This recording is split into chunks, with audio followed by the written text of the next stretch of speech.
Okay, good morning and good afternoon, everyone. It's my pleasure to welcome you to the Middle East Institute today. My name is Intisar Fakir. I am the director of MEI's North Africa and Sahel program, and I'll be moderating today's discussion. This event is the third in a series of events organized in partnership with the North African Policy Initiative, and we'll be discussing the role of Libyan youth in building and promoting social cohesion. So today I'm joined by 4 fellows from NAPI's Young Policy Leaders Program. We have with us Muad Abu Zamazem joining us from Tripoli. He is currently the Field Research Manager for Local Governance Research on behalf of UNDP and a Program Development Manager with Help Code. We also have joining us Bushra Al-Hudairi. Bushra is the President and Operating Manager of Fazan Libya Organization, an NGO in Sabha focused on youth-led reporting and community-based peace building. And Bushra is joining us from Sabha. We also have Ala Al-Aroush. He is joining us from Benghazi. Ala is the founder and CEO of Perpetual Peace Foundation for Development. And finally, we have Reem Farjani. Reem is joining us from Tripoli, and she is the founder and director of SEEN, a nonprofit that protects cultural heritage in Tripoli. We also have with us from NAPI, Perry Demarche. Perry is going to shortly introduce NAPI as well. But just in terms of our format today, we will be hearing from our panelists in 2 rounds of comments. First, they will discuss the range of challenges to social cohesion that they face. And then we will hear about their efforts in combating these obstacles as the country works through the political process and tries to net itself back together after years of violent conflict. So throughout our conversation, please ask your questions through the Zoom Q&A feature. If you are calling or joining us on live stream, you can submit your questions by emailing events@mei.edu. You can also use that email address if you have any technical difficulties. And again, that's events@mei.edu. So first, would like to hear just a little bit from Perry, and then we will start with Reem, move on to Bushra, and then we'll hear from Ala, and then Muad. So Perry, over to you. Thank you so much, Intisar, and thank you so much to everyone at MEI for this partnership and series of panel discussions. We really value youth having this platform to share their ideas. My name is Perry. I'm a program coordinator with NAPI, and I would just say a bit about NAPI before we dive in. NAPI is an independent, nonpartisan, nonprofit organization based in Tunis, but covering the region of North Africa more broadly. And our mission is to improve participatory governance, mainly by fostering civic engagement among youth and helping youth participate more in public policy. So we focus a lot on research, writing, advocacy, and networking opportunities for youth.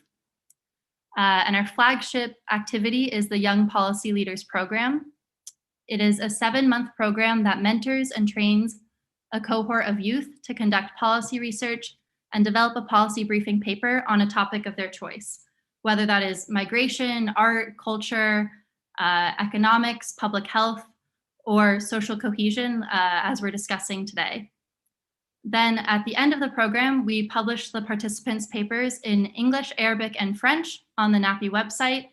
And we host a forum where participants can present their policy recommendations to different decision makers and stakeholders. In fact, as you mentioned, 2 of our 4 NAPI panelists today, Reem and Bushra, are alumni of our Young Policy Leaders Program, the very first cycle. And I had the true honor of working a bit with both of them during their research. So I've seen firsthand their incredible work, and I would highly encourage everyone to read their policy briefing papers on the NAPI website.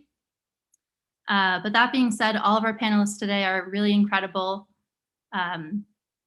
Social cohesion in Libya is obviously a very complicated topic that has different implications at the local, community, regional, and national level.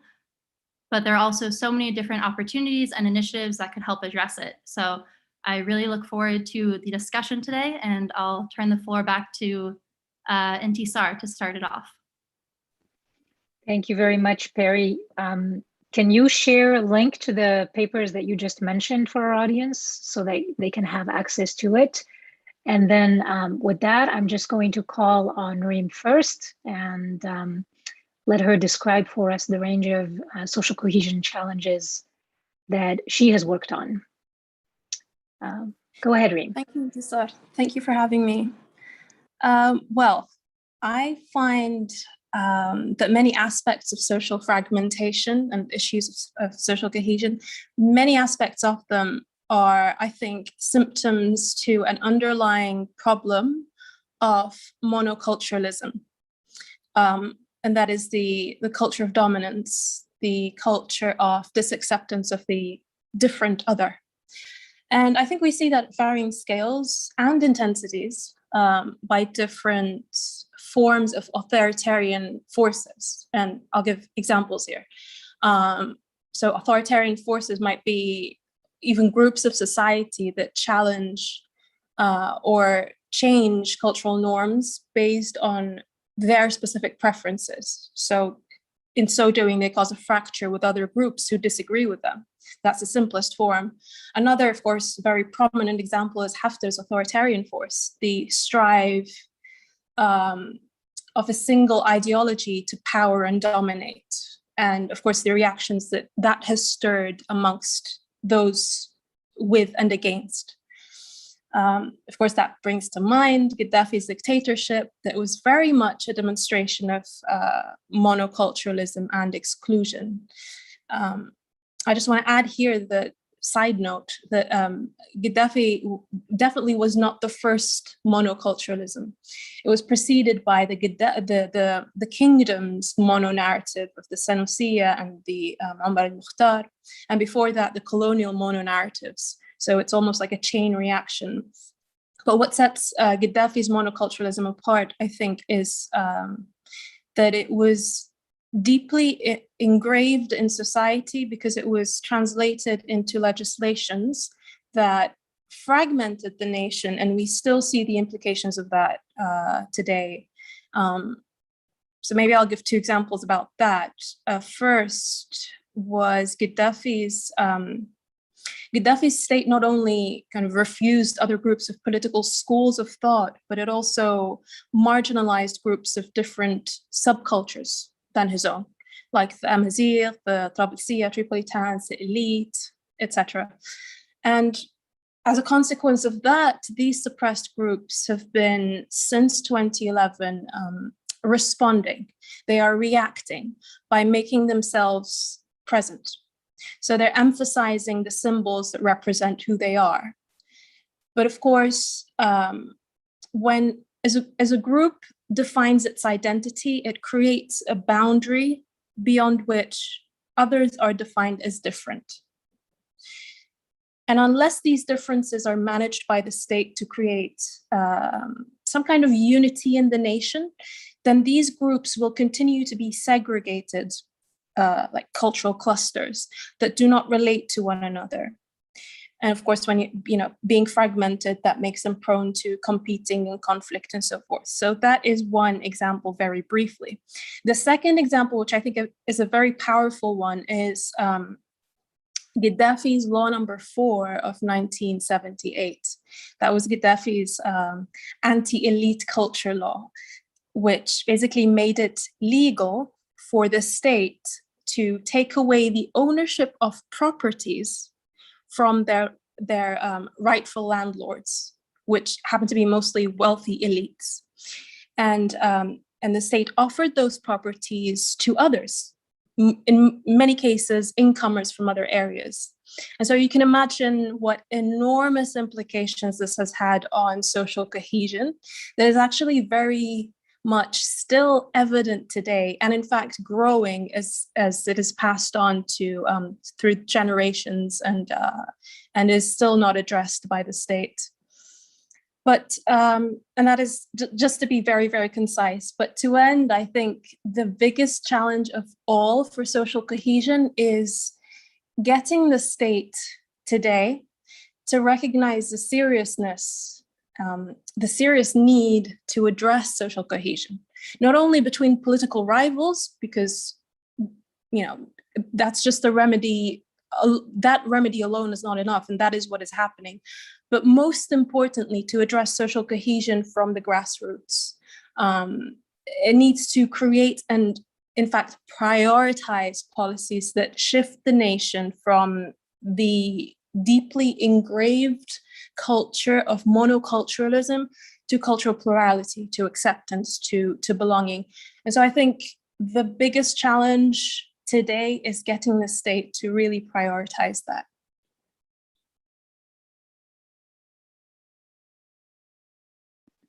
Thank you very much, Reem. That was concise and very useful. So we'll move on to Bushra. Bushra, go ahead. Thank you very much, Intisar, for having me today with you.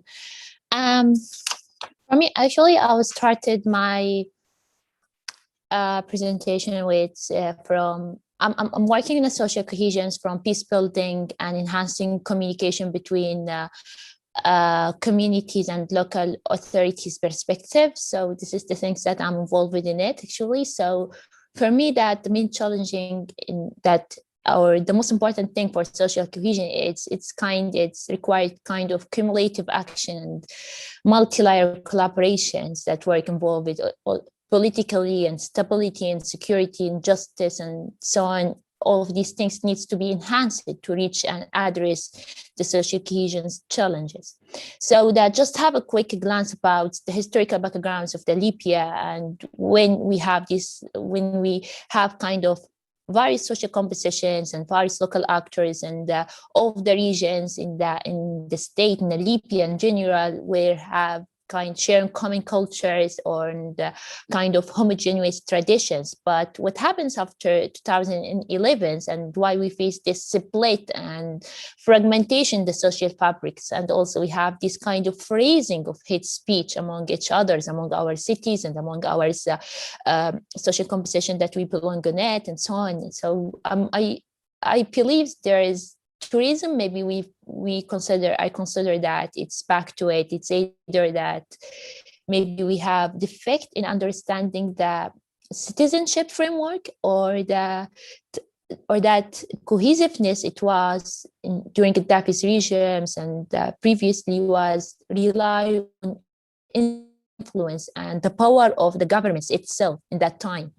So all these issues come to fore immediately after 2011, and it started to escalate. We have this kind of split in social fabrics, and these fragmentations, it's escalated with these arduous contexts that we draw in it. So if we just think that this is because of the defect on the institutional framework, the country, this institution, which are supposed to push society to integrate with them and raise the efficiency of the government's performance through it currently. And what exists now, it's institutional. What exists now, it's not institutional framework. It's kind of social groups, regional groups, or groups have everyone is ruling based on these backgrounds, is ruling based on social and regional and ethnic backgrounds. So the goods, either it's central or local, is quickly affected with the problems, actually. So, and therefore, what's happening after that, that's any care, and the government did not react with it or interfere with it, will reflect negatively on the performance of government. And this is the most important challenge for the absence of the social cohesion, the community and in a society, that it will reduce the performance of the governments, and as ignoring the community members still blaming the government because ignoring their suffering, and this and group of society also who's run and who has the power will force the government to some practices. So in the absence of social cohesion, the performance of governments will reduce, and because of that, the government is affected by lack of weakness of the institution, and hence the societal or regional power is the one who will run governments. And, for an example, I've mentioned this on the paper that I published with NAPI through the non-state actors in Sabha, particularly things and how it impacts the government's performance and the local authority performance, and those non-state actors, they force and deal and negotiate with the local authorities according to their interest, not for the common interest of the whole community. So this kind of weakness, the government's performance, and the weakness, the rule of, as already mentioned in the page, believe that it's for the absence of social cohesion in the community. And thank you. Thank you, Bushra. And Ala, we'll hear from you next.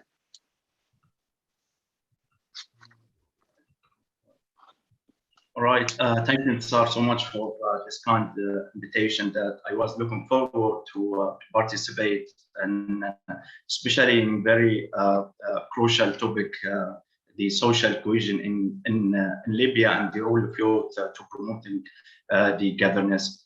Before that, I would like to discuss or concentrating on the social cohesion in Libya in two perspectives, which is the neoliberalism perspective and the realism perspective. That from my perspective, I believe that the social cohesion now in Libya is getting better than if you compare Libya 2011 until now. Before that, I would like to mention that what is the social cohesion in Libya. It's actually bounds of infused with the sense of togetherness that lead to enhanced development and the community where people can stay together, live together, and they access to their right regardless their political thought, ethnicity, and religion. Beside that, the social cohesion in Libya, that if we actually as a youth concentrating and work effectively and creativity on social cohesion in Libya, that will somehow contribute to enhance the role of economy growth and rule of law, security, and peace building, in addition to the sustainable development, as well as as a youth. If we actually work on the social cohesion in Libya, will make our state entity and reducing the fragmentation among Libyan people. In addition to the challenges or the obstacles that currently exist in Libya, there are so many challenges. One of these challenges that the international intervention since the 2011 by state and non-state actors group that's lead to the destroy the country, destroying the infrastructure, increasing the conflict among Libyan people between the south, north, and East Libya, in addition to the rising of non-state actors groups such as terrorist group, transnational organized crime, human smuggling and trafficking. So all these challenges that affect the promoting social cohesion in Libya, and hopefully this year it's a very important year and historical year that as a youth we can work together and to promote the social cohesion in Libya. The third point, or the second point, actually, the challenges among the institutions itself. Libya is facing political split since 2011, which is the increased the division between state institutions, the government, and also the National Bank of Libya and the Authority of Anti-Corruption. That all these factors or that affect the social cohesion in Libya in terms of institution and the relation between the state and institution as well as people. The third point, as already mentioned, that Libya become, a proxy war of the era of the international conflict in Libya.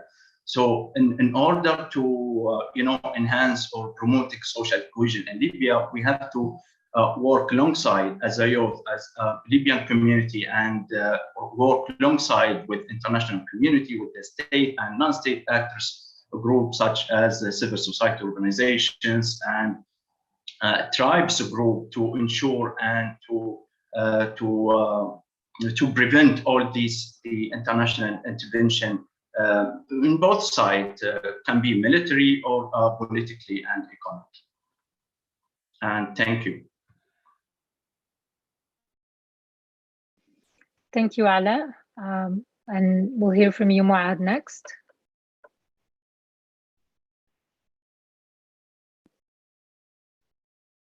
Muad. Thank you again for having me. So, as my fellow speaker emphasized about the current state of social cohesion in Libya and how the state has lost the monopoly over different Arab groups, different conflicting factions, and different elements of society. It's also a good point to throw back in to the previous regime era, where the regime had a monopoly over violence against different elements of society and oppression against different minorities and different opposition groups. A radical approach was applied throughout the years to try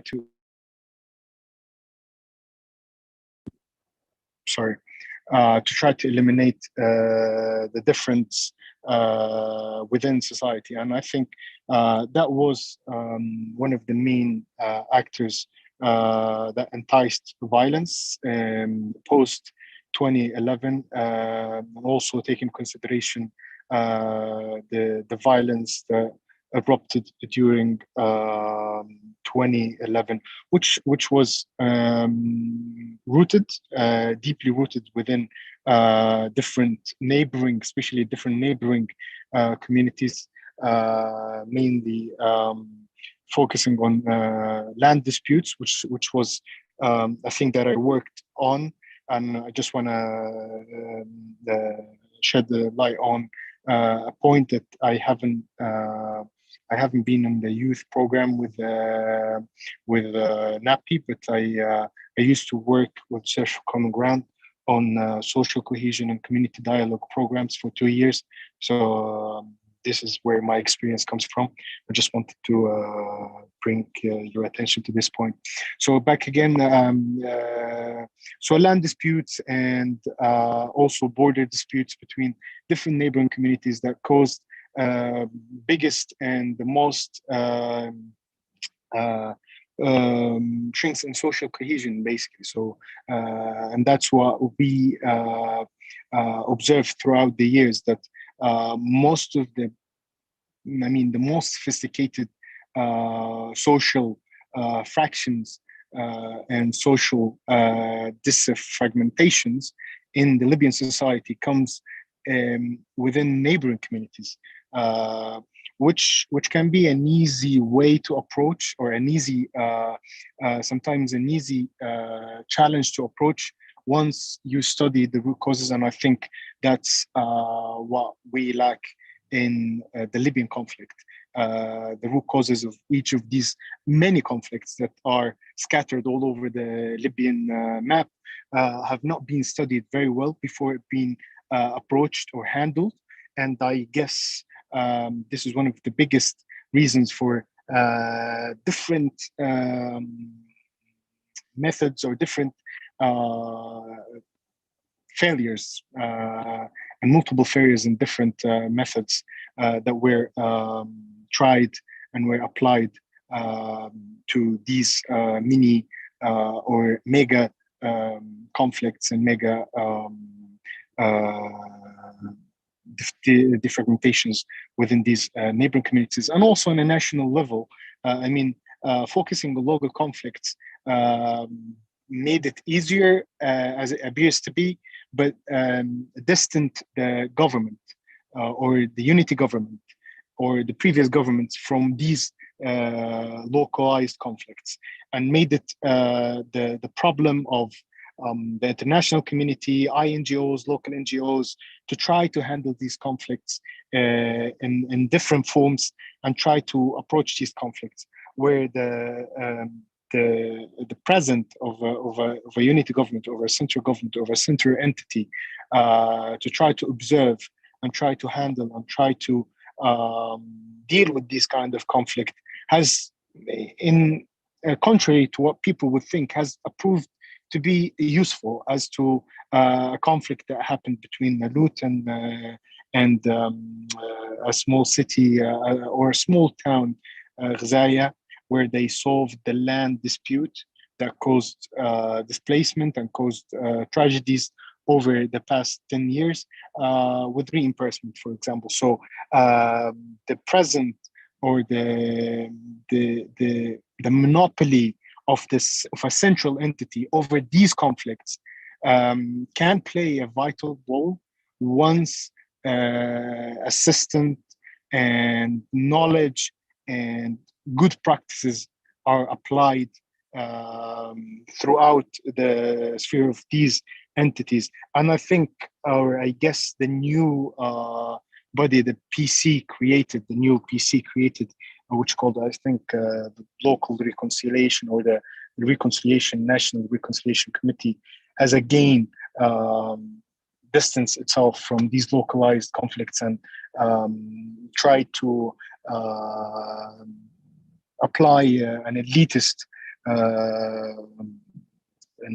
solutions to these kind of problems by basing itself in Tripoli and trying to gather different parties by just invitations and the normal things that we see, the normal practices that we see throughout the years that have failed miserably, where engaging with these local communities can prove differently if these central entities act methodologically when trying to study these conflicts and try to find applicable solutions for them. Thank you. Thanks, Muad. Thank you all for laying out such a clear and thorough framework for sort of understanding the range of challenges to social cohesion. We have a lot of questions coming in, but I'm eager to hear from you, each one of you, about your own work, your own vision, your own efforts to address these issues. And Muad, I'd like to stay with you a little bit just to make sure that your connection stays on. So we'll go back in reversed order. We'll hear from you, Muad, first, Ala, then Bushra, and then Reem.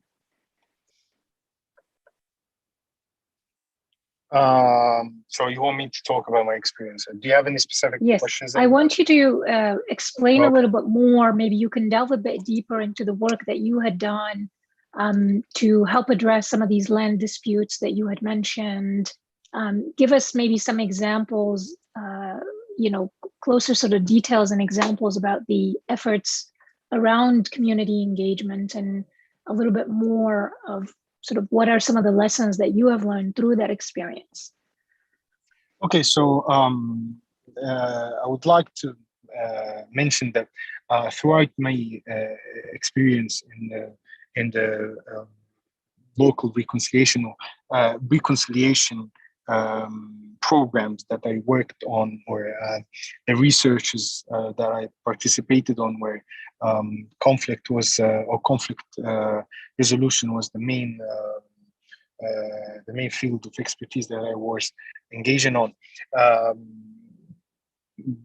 Throughout these years, different practices have been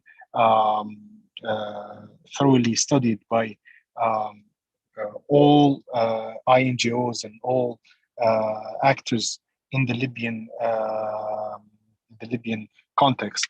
And from my own experience, I don't see a way of trying to apply any kind of good practice from outside, or try and import a whole new concept without restructuring or designing the whole idea to fit the Libyan context. I think that's one of the biggest challenges INGOs or the international community, or even the Libyan central entities have faced when they're trying to provide a solution or try to engage in resolving a conflict, that they see a practice somewhere else and they think that will fit perfectly because there's like a small element of that conflict outside that matches the conflict inside within the local community, which fails miserably at the end because each Libyan community has its own unique and elements within its own conflict. Sometimes you think when I say local conflicts, I only mean different local communities.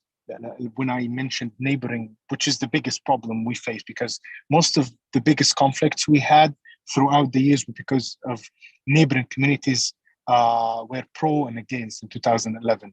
And that caused a lot of tension, a lot of bloodshed, and a lot of defragmentation to our social cohesion. But also within one community, within a single community, especially in big cities where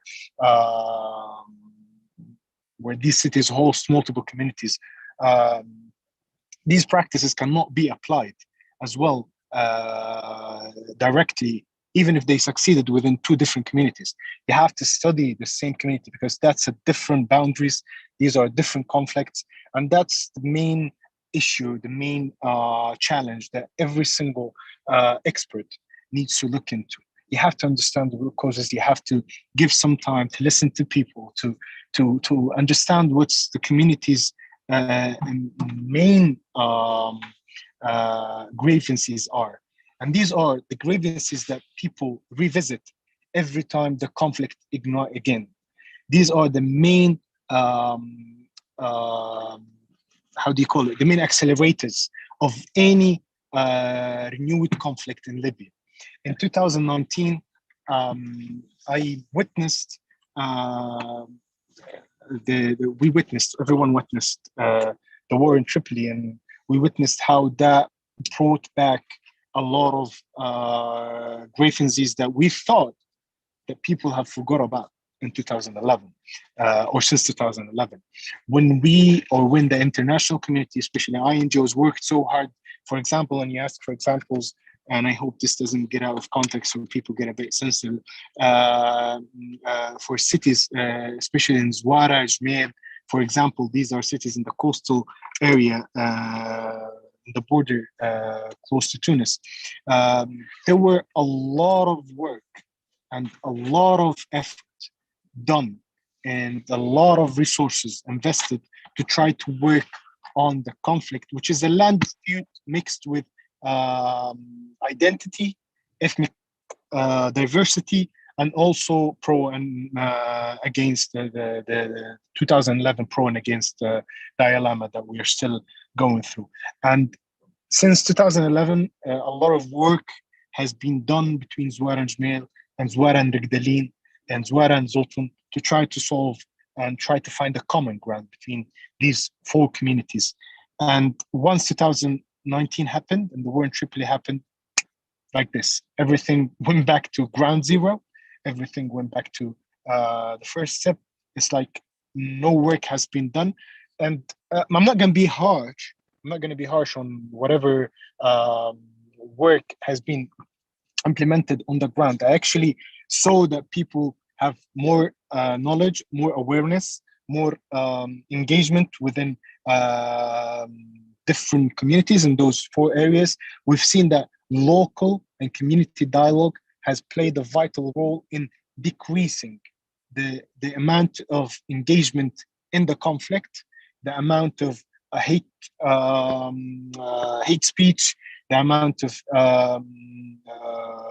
violence. That we've seen that, but not to the level that the resources were invested. So we invested a lot. We should have expected something close to no engagement in 2019 from these communities. But since again, as I'm going to focus on how grievances bring back all this, since the 2019 conflict was some kind of a face of a previous regime and the revolution of what people want to say or what people want to think about it. Again, those same exact players in 2011 came back to the ground, and we found ourselves in the same position, not to the same level of extreme violence. The violence was contained easily because of the different dynamics of the conflict at that time. I won't go in deep and speak about that because I'm not an expert, but because of the dynamics of the conflict, this was contained. But we've seen it went back, it resurfaced, and then it created, for myself personally, it created, a big disappointment on the work that I've done, in the research, in the conflict scans that we worked on, in the community dialogue that we tried to do. And I think the role of international community, of local NGOs, of INGOs is vital because of the expertise they hold, because of the initiatives they can come up with, because of the flexibility they have compared to the central entities. They can't work without the support of the central entities, of the central government, because of all the efforts, all the work, all the practices, all the research you do. Without an enforcing body, without an enforcing tool, that can be only provided. Unfortunately, we can't reinvent the wheel. That's it. The whole world works the same way. You have to have this strong entity that has a lot of legal and authoritarian tools, to enforce whatever you're going to do in the ground. If you're going to do community dialogue, if you're going to implement an early awareness system, if you're going to do research, if you're going to gather people, if you're going to try and make the two communities meet in the halfway, just try to do whatever you want without someone to support you from a central organizational body that has all those enforcing tools. You're going to fail in the first test, which we saw that in 2019. And it was a big disappointment. It was a big, I'm not going to say a failure, but it was a disadvantage to all newly engaged INGOs and into communities, international community actors that are going to try and play the role of social mediators and reconciliation committees that will be created in the near future, especially with the new elections and the general mood of toward less conflict, more dialogue, and with all of that, taking in mind all of this positive atmosphere, we still, everyone still hears about calls of intimidation, of war, and I think all these defragmentations can resurface. All these worries that caused previous failures can resurface again, unfortunately. I'm not trying to be dark in my views or try to be so pessimistic, but it's really the fact that, again, 2019 happened, and whoever started it decided to stop, but all affected communities haven't been healed in the right way. The whole conflict hasn't been handled in the right way. And if we're gonna keep practicing the same examples, if we're gonna keep practicing the same methods as we did in 2011, unfortunately, I see that now in the community. I see that now in Libya in general. We will fail again, unfortunately. We will face the same consequences because you can't do the exact same or follow the exact same footsteps of previous actors and expect a different outcome. And I guess that's what worries me the most currently, and that what worries everyone who's trying to feel optimistic about the 24th of December election. Because if that election collapses, I think everyone is witnessing, or if everyone is waiting to witness something very, very extremely dangerous upon Libya. So yeah. Thanks, Maad. That was great. That was really great. So as we sort of get ready to hear from Ala, Bushra, and Reem, I want to incorporate some of the questions that we have been getting on the Q&A feature here. And a lot of these questions are about the role of outside actors. And I'm just going to kind of bundle a couple of them together. So then maybe you can touch on them as well as you come in for each one of your sort of second remarks. So, okay, what's the questions that I'm looking at here is how can Libyans take back their country given the sort of entrenched role of outside actors, or do we just see another chapter of monoculturalism under different leadership? What do you guys all think about recent calls for the complete breakup of the country? How can Libyans enter dialogue with those who are disaffected, corrupt, or dysfunctional? Those are affected by the corrupt, dysfunctional, and centralized state institutions. And then, of course, there's one specific question about who is camping east of Sabha to Egyptian border right now, and what mess is going to be created soon with those non-state actors. So with that, let's go to you, Ala, and then maybe we'll hear from Bushra specifically on the non-state actors as well. But Ala, go ahead. All right. Thank you, Insar. It's very tough task actually to give me to discuss the social cohesion in Libya, which is very complicated. Can you please specify the question? One of the questions. Everything's okay? Is the place serious? We'll go back to the questions. So, I mean, I want to hear about your experience and some of the work that you have done in terms of kind of pushing back against some of these challenges and efforts to address them. And then, if you can also address the question of external actors, the impact that that's had, and then what sort of solutions given the current realities in Libya. Regarding these questions, I would highlight on my experience, which approximately 2 years working with the civil society organization, actually as a leader in Benghazi, leading the civil organization that concentrated on youth empowerment and peace building, in addition to empower youth on municipal level.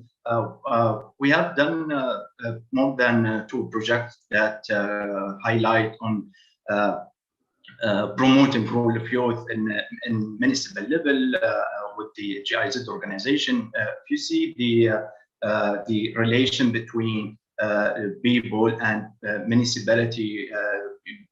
There are so many challenges in terms of the municipality providing good services and the hygiene in the city. During that 2014, after the split of the central government and the emerged new government in Benghazi, that there are no actually linkages and cooperation between the West and East Libya, which that affect the infrastructure in the city. So actually, as a perpetual peace foundation that empower and build capacity for the youth to rethink and to encourage them to participate on municipal level. For me, the social cohesion we have to ensure and to maintain working on the social cohesion, not from the national level or international level, but we have to initiate from the regional, municipal, and national level. So this is like from the basic to the top, not from the international level to the basic. So this is what we are doing right now in Benghazi. Another project that we are currently working with the UNDP is that to peace building and promoting democracy and the democratic transformation. Regarding these non-state actors intervention, including the tribes group that monopolize the development in Libya and the decision making, even the civil society organization or the activists, they don't have the power or the will to work and to influence their capacity, their thought. The tribes group in Benghazi in particular, they have the power, they have the will, and they are very close to the government and to the military. So this is why if you see Benghazi, the movement of civil society organization is very lack, and there is no initiative, there is no integration and work physically and in the ground. Regarding in order to promote the social cohesion in Libya, actually we must ensure the work and prosperity of Libya through fighting the marginalization between Libyans without disenfranchised and political economical inclusion, and offering the minority groups actually in municipal level their right in terms of education, in terms of culture, language, and creating the sense of national belong to the government, because since the 2011, most of the people they lost this loyalty or they belong to the government, and we must build the trust between each other, between Libyans, between people and the government. This is very crucial and significance point, building the trust between people and the government. Another thing that we have to ensure and to concentrate the distribution of the wealth equally and fairly between Libyan's people.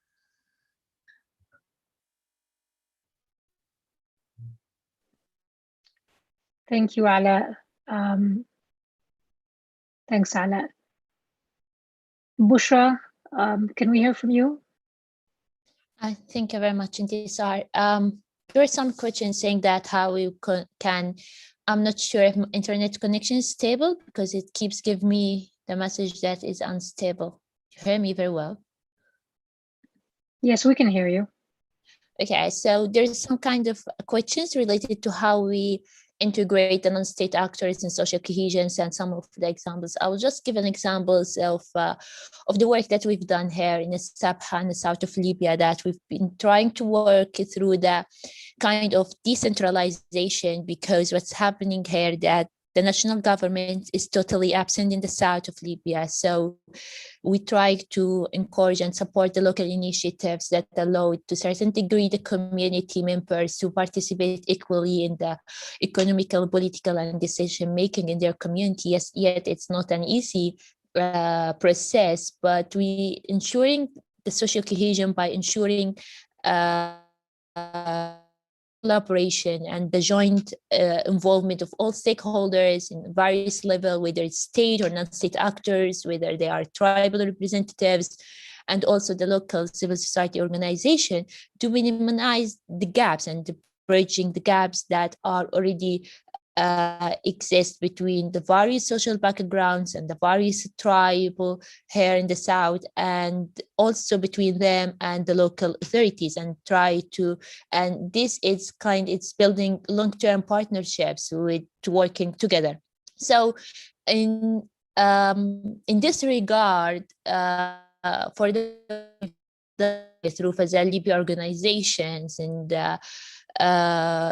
by enhancing social cohesion, we're working with the local communities members and the local authorities. So we did enhancing of work to participate in decision and enhancing communication together through dialogue session, through town hall meeting, through community gathering activities. And this has been done by empowering the community to participate, to implement activities, to design and to planning, and also through enabling young people to feel connected to the whole communities, as well as providing spaces for them for which they can interact. So by supporting the local initiatives and working in the local authority level. So it's we encouraging decentralization. We're trying to invest more in these small communities and these small cities here in Sabha. That have there's one of the questions that say that is it historical grievances or is the current situation? We have the both. They are both affected the current situation, affected the fragmentation in our community. So as well, what we're working it's to enhancing the service provision by the local authorities, which in turn leads to enhancing the trust building and understanding the needs of the community by addressing them. And this is the most important things to enhancing the social cohesion.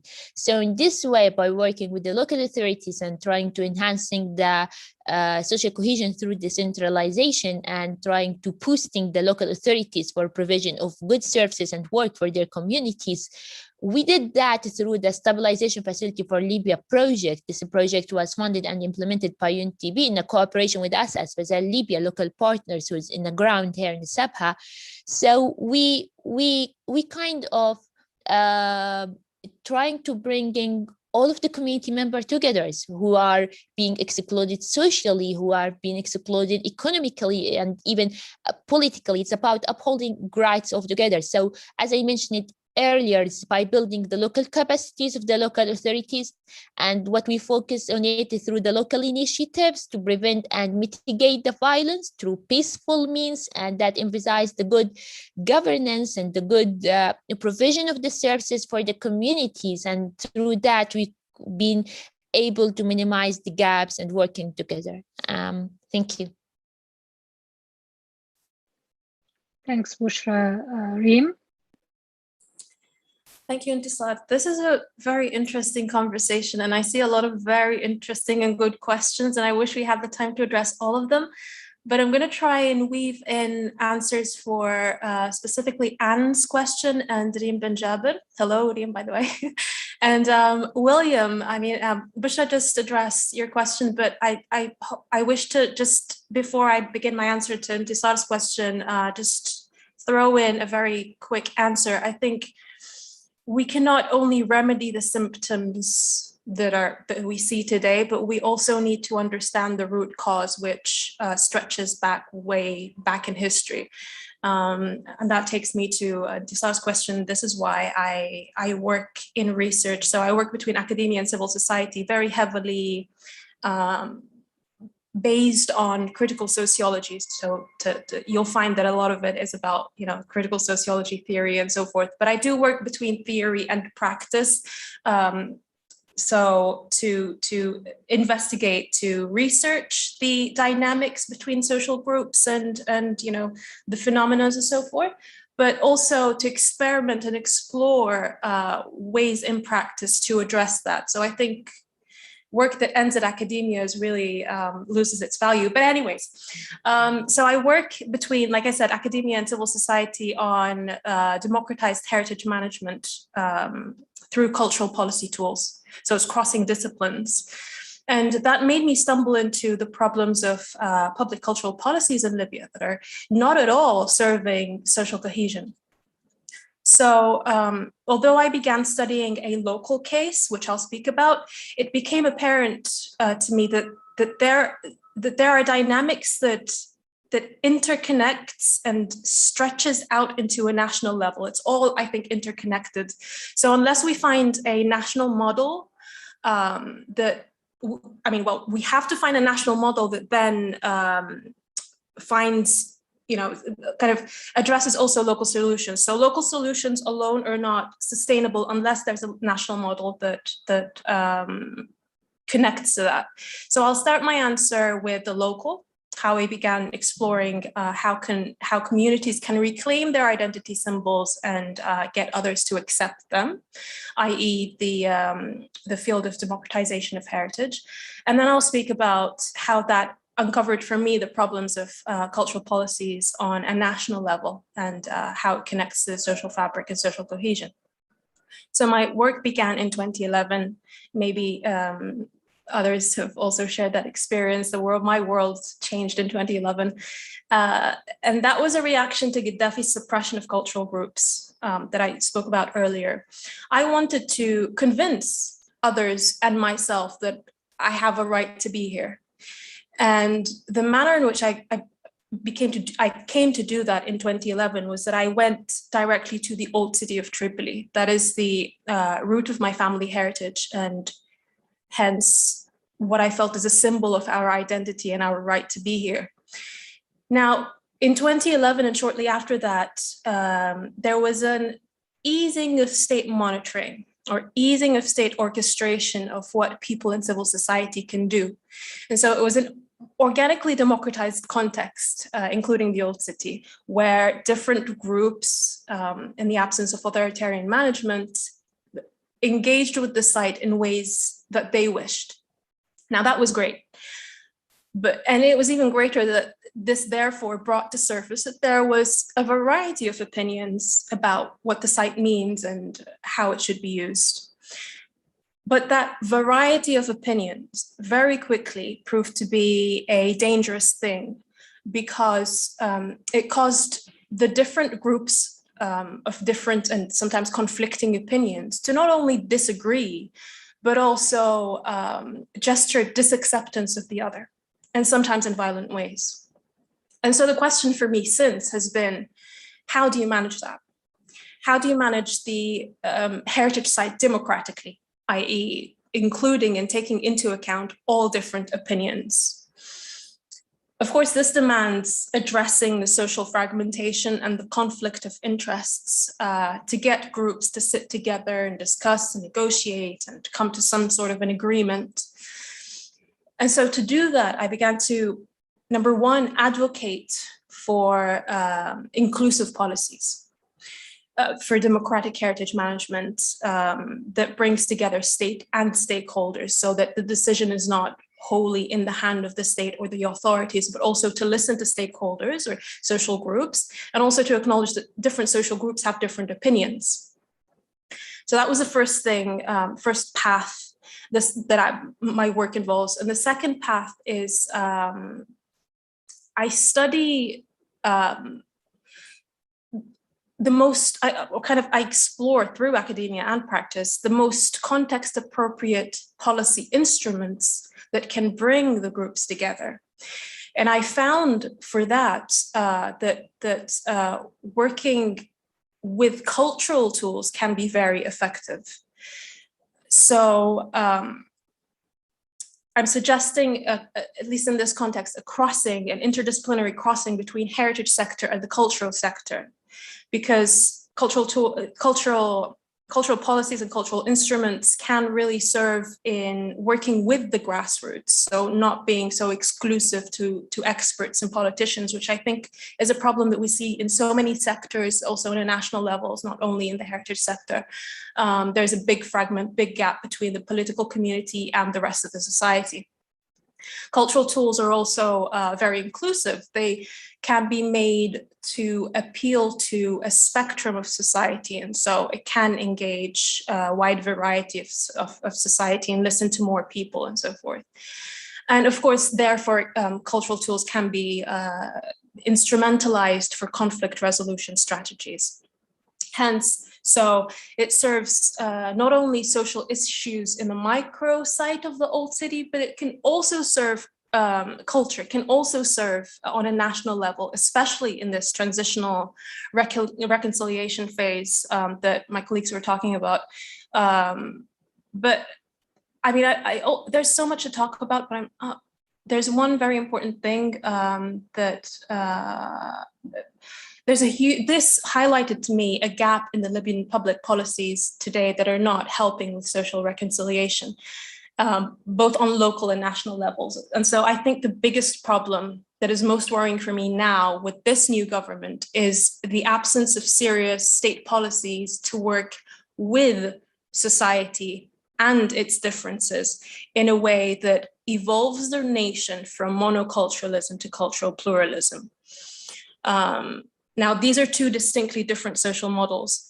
Monoculturalism is the domination of one group. Cultural pluralism, on the other hand, is where groups within a society work together and they do not compete with one another. So each group gets to maintain their distinct cultures in a climate of acceptance. And of course, that begins with the state adopting a pluralism policy model. That is very different to the model that Libya's current government adopts, knowingly or unknowingly.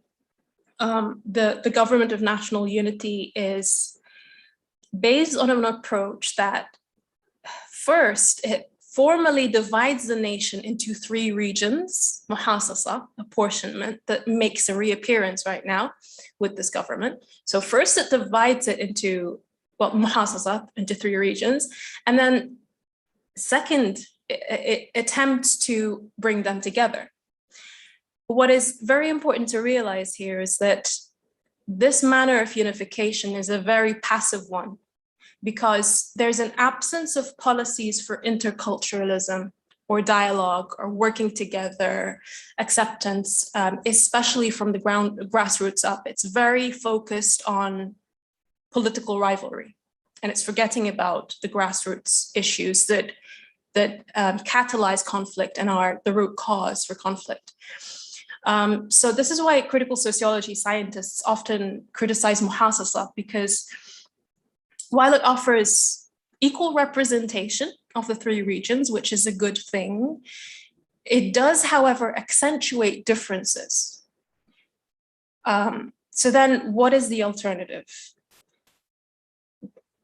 What the cultural discipline tells us about finding social cohesion is, I can summarize maybe in two examples. I'll give 2 practical examples that Libya can do today. So number 1, and most importantly, of course, we cannot not mention in this webinar, the constitution. So create a constitution that not only recognizes cultural plurality, which the latest draft does, it recognizes plurality, but it needs to further guarantee cultural rights for all components of society. And you'll find in one of the articles that cultural rights, guaranteeing cultural rights is not mentioned amongst other rights. Now, guaranteeing cultural rights would be a gesture, it would gesture a sense of security that eases aggression. It creates the legislative climate that shifts from monoculturalism to cultural pluralism. And that's very briefly one example. The second example, moving down closer to the grassroots, is well, first thing, create occasions for cultural exchange, interculturalism. Like Bushra was mentioning one of her, I mean, their work that taps into that, creating dialogue, interculturalism. Another thing is to achieve equality, implement equality of rights through equality of opportunities. And culture can be very useful here because you can empower communities using their cultural resources, invest in the cultural resources of local communities. This would, one, express an acknowledgement of their cultures and cultural rights. Two, it would familiarize the rest of the society with these cultures in a less confrontational, less contested manner that means more likelihood for acceptance. And three, this creates local level economic prosperity. That is very important, and it eases resentment over centralization and kind of abates demographic clashes. So there are things that can be done, and they certainly do not have to be limited to the political sector or the economic sector as we see now. The cultural sector has a very important role to play too, as it has done in other countries in the world post-conflicts. And so I think unless Libya instrumentalizes culture to work with the grassroots, then it will continue to be, there will continue to be fragments, gaps, not only horizontally between the social groups, but also vertically between the states and people. And so there's much to be done, also much to be said, but I don't think we have the time for that. But I want to end on a positive note that this is, I think, a very good experience for all of us trying to work in such a very challenging context. It's very growth provoking. And I mean, not all nations, not all generations get the opportunity to rewrite their constitution. So we're the lucky ones. Thank you. Thank you, Reem. That was really great. We are a little bit over, but I want to give the panelists, the other panelists, an opportunity to weigh in on some of the questions that we have here. So let me just kind of mention them a little bit briefly, and then I'll go back to Ala, Bushra, and Muad for any concluding remarks as well. So the question about transitional justice and national reconciliation, should we work from here or address issues of the past? I want to give maybe Bushra and Ala the opportunity to weigh in on that. There is another question that came up, an interesting question about social cohesion between Libyans and the migrant refugee population, given recent tensions in the Zuwara area. And then the last question about very specific to the Tawarga Council still functioning instead of municipality structure, and what are some of the suggestions that you all might have on that. So I would like to go to you, Bushra, for any thoughts on these questions and any concluding remarks. Then I'll go to Muad, and then Ala, you can have the last word. And I hope we can do this in about maybe 2 to 3 minutes. I've just noted that there is something that's very important. It's that it's the national reconciliation, that it needs to take into account the historical tribal issues in Libya, and this is what today are based on historical conflicts that have never been resolved.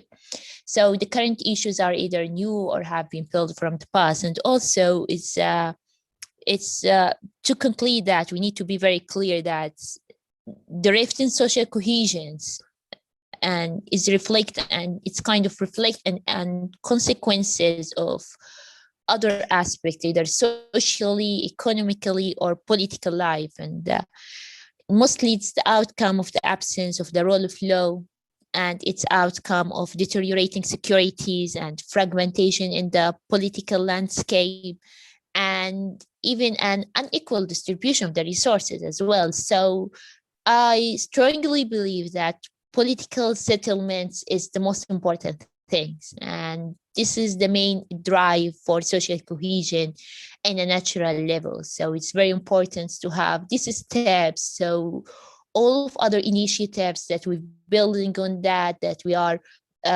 implementing it in the local levels will reach the outcome desired. But without reaching these steps of political settlements, it's still the situation will be challenged, and a lot of obstacles will be in front of us in the route. Thank you very much, Intisar.